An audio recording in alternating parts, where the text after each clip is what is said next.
நாகர்கோவிலில் உலக மகளிர் தின விழாவையொட்டி மகளிர் திட்டம் சார்பில் 1018 மகளிர் சுய உதவி குழுக்களுக்கு 72 கோடி ரூபாய் மதிப்பிலான கடனுதவிகளை மாவட்ட ஆட்சியர் ஸ்ரீகாந்த் மற்றும் எம்எல்ஏக்கள் வழங்கினர்.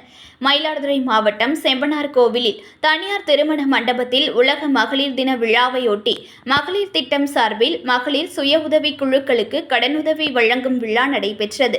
மாவட்ட ஆட்சியர் எஸ் ஸ்ரீகாந்த் தலைமையில் எம்எல்ஏக்கள் நிவேதா முருகன், பன்னீர்செல்வம், ராஜகுமார் ஆகியோர் 1018 மகளிர் சுய உதவி குழுக்களுக்கு 72 கோடி ரூபாய் மதிப்பீட்டில் கடனுதவிகளை வழங்கினர். தமிழ்நாடு மகளிர் மேம்பாட்டு நிறுவனத்தின் மூலம் தமிழ்நாடு மாநில ஊரக வாழ்வாதார இயக்கம், தமிழ்நாடு நகர்ப்புற வாழ்வாதார இயக்கம் மற்றும் முதலமைச்சரின் காலை உணவு திட்டம் செயல்படுத்தப்பட்டு வருகிறது.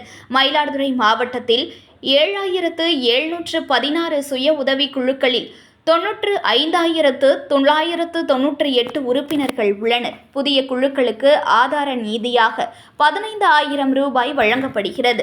இந்த ஆண்டில் 102 குழுக்களுக்கு 15.30 ரூபாய் லட்சம் ஆதார நிதியாக விடுவிக்கப்பட்டுள்ளது.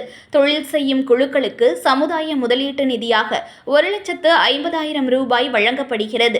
இந்த ஆண்டில் 136 குழுக்களுக்கு 2.34 ரூபாய் கோடி சமுதாய முதலீட்டு நிதியாக வழங்கப்பட்டுள்ளது. வங்கிக் கடன் நிதி இணைப்பாக குறைந்தபட்சம் 3 லட்சம் ரூபாய் முதல் அதிகபட்சமாக 20 லட்சம் ரூபாய் வரை குறைந்த வட்டியில் வங்கிக் கடன் வழங்கப்படுகிறது.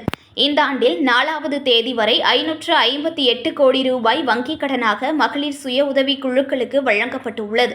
உலக மகளிர் தின விழாவினை ஒட்டி மகளிர் சுய உதவி குழுக்களுக்கு வங்கிக் கடன் இணைப்பு உட்பட இதர நலத்திட்ட உதவிகளையும் சேர்த்து 13,753 உறுப்பினர்களை கொண்ட 1018 மகளிர் சுய உதவி குழுக்களுக்கு 72 கோடி ரூபாய் நிதி வழங்கப்பட்டுள்ளதாக தெரிவிக்கப்பட்டுள்ளது. இந்நிகழ்ச்சியில் மகளிர் திட்ட அலுவலர் ஸ்ரீனிவாசன், பேரூராட்சி தலைவர்கள் சுகுண சங்கரி, பூங்கொடி, கண்மணி, உதவி திட்ட அலுவலர் செல்வ கணபதி, வாழ்ந்து காட்டுவோம் மாவட்ட செயல் அலுவலர் வேல்முருகன் மற்றும் அரசு அலுவலர்கள், முன்னாள் உள்ளாட்சி அமைப்பின் பிரதிநிதிகள் கலந்து கொண்டனர்.